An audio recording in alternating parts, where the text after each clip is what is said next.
Tu as peut-être déjà vécu ça, regardé quelqu'un dans les yeux et senti que quelque chose ne correspondait pas. Pas une raison précise, pas un comportement clairement mauvais. Juste cette certitude silencieuse que ce que tu voyais n'était pas tout ce qui était là.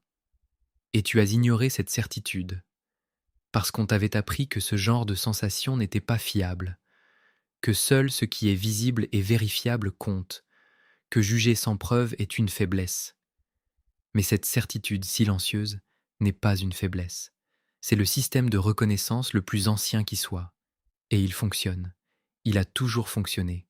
C'est simplement qu'on t'a appris à ne pas l'écouter. Les textes gnostiques de Nag Hammadi, traduits par des chercheurs comme Elaine Pagels de Princeton après leur découverte en 1945, contiennent dans le livre des secrets de Jean une description précise de ce système. Jean pose au Christ ressuscité une question directe. Comment reconnaître ceux qui sont dans la lumière et ceux qui ne le sont pas? Et la réponse du Christ dans ce texte n'est pas une liste de comportements. Ce n'est pas une série de règles morales. C'est une instruction sur la perception intérieure, sur la façon dont l'étincelle divine en toi reconnaît la présence ou l'absence d'étincelle chez un autre. Et cette instruction a été retirée de l'enseignement chrétien ordinaire. Non par accident, parce qu'elle rendait chaque croyant capable de voir par lui-même sans avoir besoin de personne pour lui dire qui était bon et qui ne l'était pas. Pour comprendre pourquoi cette capacité est si importante, il faut comprendre ce que les maîtres gnostiques savaient sur la structure de ce monde. Les textes de Nag Hammadi décrivent une réalité qui va bien au-delà de ce qu'on t'a dit. Ils parlent d'une source originelle, la monade, une conscience pure au-delà de toute forme, et de cette monade tout ce qui existe a émergé.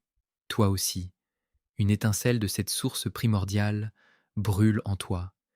Mais ce monde n'a pas été créé par le vrai Dieu. Il a été créé par le démiurge, un être qui se croit le Dieu suprême mais ne l'est pas. Et le démiurge est servi par les archontes, des entités invisibles avec une seule tâche, te couper de ton étincelle divine, te faire oublier qui tu es vraiment. Pistis Sophia décrit comment les archontes opèrent à travers certaines personnes. Pas comme une possession dramatique, comme une fréquence, comme un programme qui tourne dans certains êtres sans qu'ils en soient conscients. Jésus le voyait. L'évangile de Philippe rapporte qu'il possédait la capacité de reconnaître la vraie nature d'un être indépendamment de son apparence extérieure.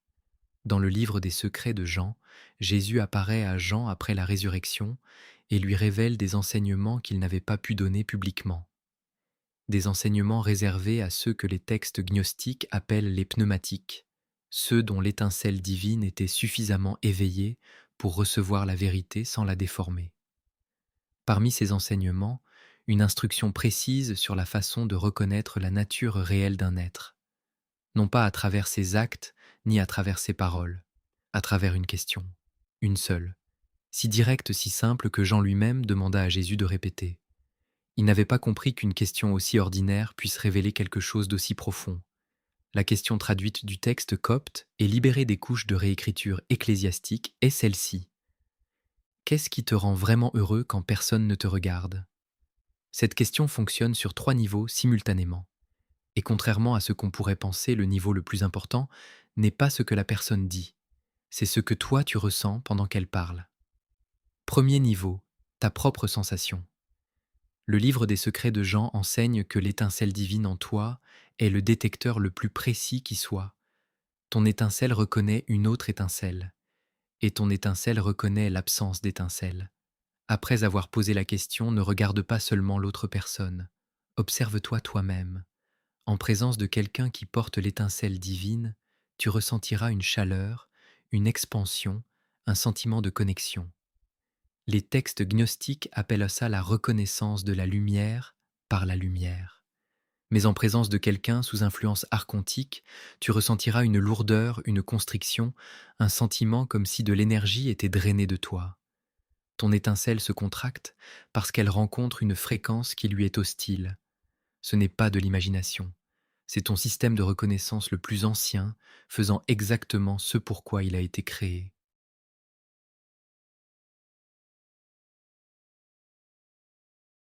Deuxième niveau, le corps de l'autre, car le corps ne peut pas mentir. Observe les yeux au moment où tu poses la question. Une personne avec l'étincelle divine va brièvement regarder vers l'intérieur. Son regard va se ramollir, aller légèrement vers le bas. Elle cherche en elle-même la réponse vraie. Une personne sous influence archontique garde les yeux fixes ou il vacille. Il cherche vers l'extérieur, la bonne réponse et non la vraie réponse. Observe la voix. Une personne qui répond depuis son étincelle parle plus lentement, plus doucement. Il y a une pause avant la réponse. Une personne sous influence archontique répond trop vite avant que la question ait vraiment été absorbée. Observe la posture. L'évangile de Philippe enseigne que la vérité détend le corps et le mensonge le tend. Une personne avec l'étincelle va s'ouvrir, épaules qui descendent, mains qui s'ouvrent. Une personne sous influence archontique se tend, épaules qui montent, mâchoire qui se serre, mains qui se ferment. Troisième niveau, les mots. Une personne qui porte l'étincelle divine va marquer une pause, chercher en elle-même, et ce qu'elle va décrire aura une qualité particulière, quelque chose d'intime, de précis, une joie qui n'a pas besoin de témoins pour exister, quelque chose qui lui appartient vraiment. Mais une personne sous influence archontique réagit différemment. Le premier signe est la réponse parfaite. Et je commence par celui-ci parce qu'il est le plus dangereux. La personne donne exactement ce qu'on attendrait. Une réponse empathique, profonde, touchante. Mais quelque chose dans sa livraison sonne comme une récitation. Comme si elle avait appris la bonne réponse sans jamais l'avoir vécue. Les maîtres gnostiques avertissaient particulièrement contre ce pattern parce qu'il signifie que l'influence archontique a suffisamment progressé pour apprendre à imiter la lumière. Le deuxième signe est la confusion authentique. La personne ne comprend pas la question. Non parce qu'elle est compliquée, mais parce qu'elle adresse un espace intérieur qui n'existe pas en elle.